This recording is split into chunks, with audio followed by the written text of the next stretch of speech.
經常屙唔出屎，一塞就一個禮拜，4日8日先屙一次嘅朋友，記住多食呢兩樣搭配啊，唔使食咩巴豆，唔使依賴開塞露。今日最後一次同大家分享啦，屙屎最順暢嘅生活小妙招。我教人解決屙屎問題咧已經7、8年噶啦，幫咗差唔多成萬個粉絲實現屙屎嘅自由。教識你只需要2分鐘，分分鐘令你排出幾斤巨屎，體驗從上到下順滑舒暢嘅快感啊！咁如果你經常3日都冇上一次，一塞一個禮拜，甚至係10幾年嘅便秘嘅話，呢條視頻咧一定要點讚收藏好，費事一陣咧就揾唔翻噶啦。自從我將呢個方法分享喺各大平台啦，短短2、3個月時間，漲咗萬幾個粉絲啊！其中2/3嘅粉絲咧都係受便秘問題困擾翻嚟揾我嘅。依家咧佢哋用咗呢個方法之後，個個都私信感謝我，解決咗10幾年、20幾年嘅老便秘。令我印象最深嘅就係嚟自廣東中山嘅呢個黃大姨啦，佢專門打電話翻嚟多謝我，話以前用咗好多方法，買開塞露一次咧10幾瓶，依然冇效果。聽人講咩方法都可以試噶啦，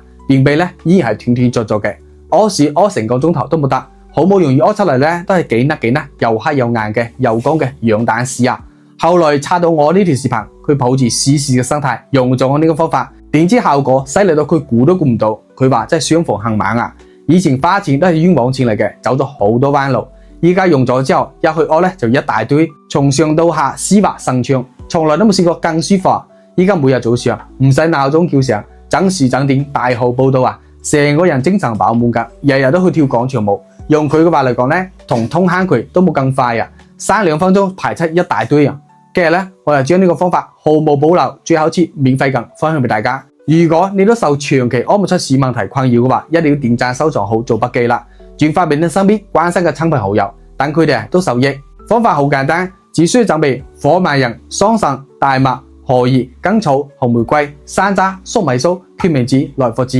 牛蒡根、菊花呢幾味嘢，用養生符煲10到15分鐘，晾到溫溫地咧就飲晒佢。你堅持每日飲一次，當茶咁飲，飲上1個禮拜咧，你自然會笑住翻嚟多謝我噶啦。輕鬆體驗屙屎嘅自由啊，從上到下超級順滑噶。有時間嘅朋友咧，可以自己準備材料去整嘅。如果嫌麻煩冇時間嘅朋友咧，可以直接點擊個視頻左下個鏈接，有已經搭配好嘅獨立茶包啊，就係超級出名嘅火麻仁通腸茶啦。每日用開水焗佢5分鐘，飲上一杯，順順暢暢，絲滑到底啊！有需要嘅朋友嗱點開視頻左下個鏈接去落單，翻安排起身啦。希望呢段視頻可以幫助到屏幕前所有受便秘問題困擾嘅朋友。希望咧，你哋早日擺脫痛苦，實現屙屎嘅自由啊！